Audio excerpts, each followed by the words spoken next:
songs don't flow, or those cuts don't flow so much, but they were still so doggone um, impressive that people purchased them. I mean, they were very popular songs and tunes even later on because they went a whole different. They almost started a whole different genre of music when they went into the studio. Oh, well, Sergeant Pepper, well, see, that was hijacking the band. That was that was creating the countercultural revolution. That was sex, drugs, and rock and roll, and that was the whole. Let's use LSD and psychedelic music to control people's minds. Very dark agenda, and I go into that in the book. But that's something that if you buy into the accident story, that you're not going to dig into why they would replace Paul. What was the motivation? Which opens up a whole can of worms. It's pretty interesting. Yeah, the whole motivation of being able to target the young people of America. Let's put it that way. And on top of that, basically targeting the young women of America with leading them down some kind of a path that they wanted to change society. It sounds like. Oh, they did. Yes, they did use it to change society. They had to break down culture, have to break down family. They have to break down this, well, the social norms. So they get people on drugs, LSD, right? And they used Saul to promote it because he was like the first British pop star to openly talk about taking LSD, which is very uncharacteristic of Paul because Paul was not a drug user. Like back in the Hamburg days, he might take a Proli or two when he was playing all night long. That he refused heroin. He was not a druggie. And even George Harrison said, well, I mean, all these stories are suspect. That he said that they had been trying to get Paul to try LSD for like a year and a half, and then suddenly he's on TV talking about it. So I wonder if it's not, a code that, well, Paul wouldn't touch the stuff, that Saul is now out spreading the gospel of LSD. And Dick Cavett, who used to have a TV show, had George Harrison on as a guest. I guess this was 1974, maybe. And he said, well, don't you think that because Paul McCartney was talking about LSD, that maybe people took it or were interested in trying it? And George Harrison said, yeah, I mean, basically the whole world went crazy after that. So they were using Paul McCartney's good name to promote this psychochemical warfare agent, LSD, which I don't think Paul would have ever done in a million years. Because he came out in 1965, there was an interview with him where he said, oh, people try to get us to tell people not to drink or smoke or whatever, and it's like, we're not telling people anything to do or not do. That is not our place. I'd feel like an idiot if I were to do that. So he just wasn't like playing ball with these people, for one thing, but he certainly wasn't going to promote LSD.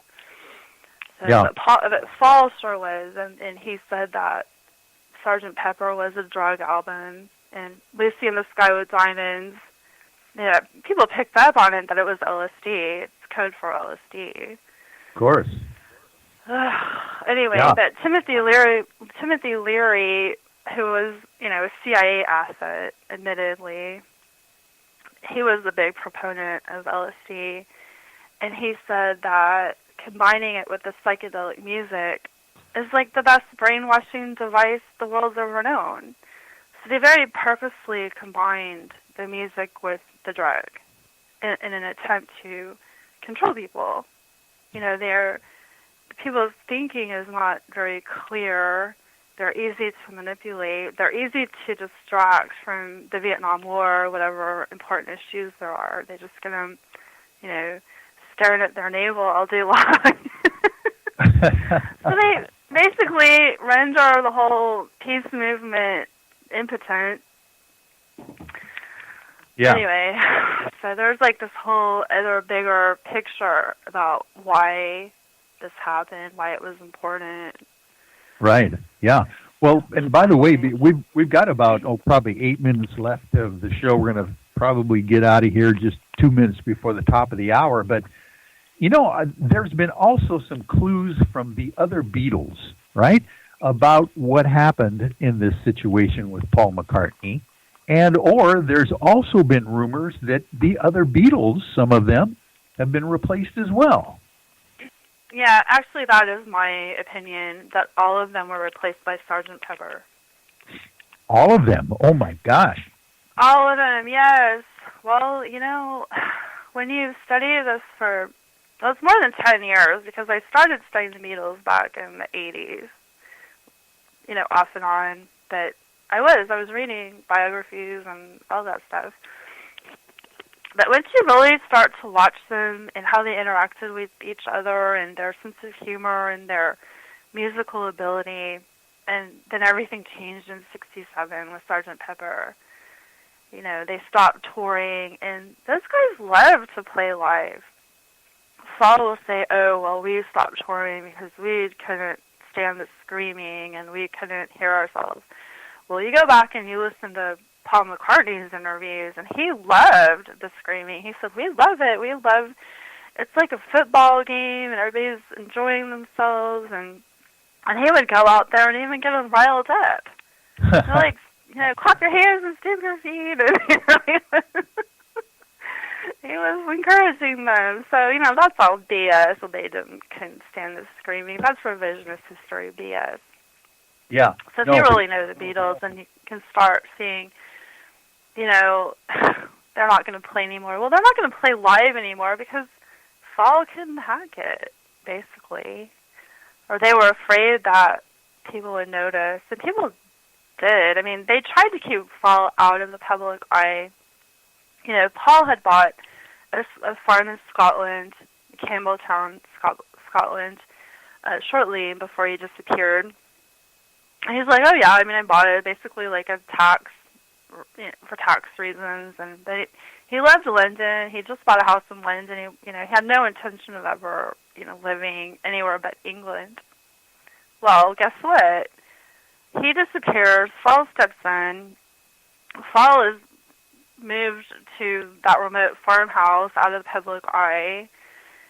Very uncharacteristic for Paul to have done that, because Paul loved London. He went to plays, he went to Stockhausen concerts, and he was constantly out and about doing things. There's no way he was going to move to some remote, run-down farmhouse. But it's a way to keep Saul out of the public eye, in my opinion. Yeah. And by the way, the Fall would have been in his 20s as well when he was replacing Paul McCartney. Have they done other plastic surgery or other alterations of his face or appearance during his lifetime? Has he aged, or was he just basically aging the way he would normally have at that point when he got older? It seems that Saul is maybe 5 years older than Paul. And we base that not only on his looks, because he does look older. He did look older. And even back in '67, where people were saying that he looked old and ugly. But in Magical Mystery Tour, which was in '67, he said he was 30. So we're like, okay, well, Paul would have been 25, so that's 5 years. But if there are multiple falls, then who knows who is older? Who knows what's going on, really, behind the scenes? They does seem older, but Saul denies having had plastic surgery, but there are definitely telltale signs of it. So, people like plastic surgeons will say, well, yeah, he's had work done. It's obvious, exactly what or how they've altered him to make him look like Paul. It seems like he wears masks a lot, prosthetic masks, and you can see weird wrinkles that shouldn't be there. which Yeah, seems yeah. to indicate a mask. And then there are also like weird ear prosthetics he wears, and on there's on another day on the single, there's a no, I'm sorry, wait, oh, hold on. Anyway, I think it is another day. He's got a prosthetic nose tip, okay, and it's trying to mimic Paul's nose, which was slightly upturned, but this prosthetic, the tip, is a darker color than the rest of the skin. So they got the shading wrong, like, so you can tell. Yeah, yeah. Lord.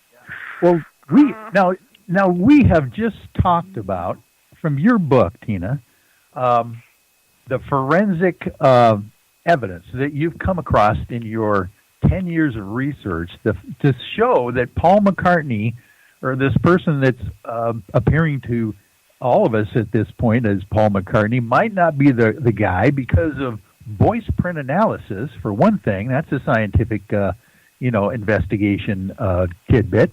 And then these biometrics of his face and his skull shape and all that kind of stuff, as well as what about the people that knew Paul McCartney? How about his wife? How about his girlfriend at the time? Those people have got to have some information as well.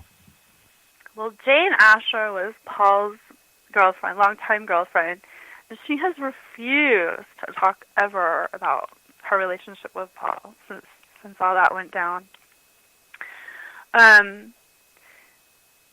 Cynthia Lennon said things like, so Howard Stern had Cynthia Lennon on back in 2001 on the radio, and he said, I really believe that something happened to Paul. I think he died and he was replaced because this guy is, he's a wimp. And he's like, what do you think about that, Cynthia? And she's like, well, Paul's certainly been rejuvenated. Let's put it that way. Oh my goodness! Now this was John Lennon's first wife. Is that right? Yes. Yeah. That's correct. Because I remember on the Ed Sullivan Show, they put a little graphic up in front of John's photograph or the video at that point, saying he was the only married guy at that point in the group. Right. In 1960. Sorry, girls, he's married. Yeah. Yes, that's what it said exactly, and that was Cynthia.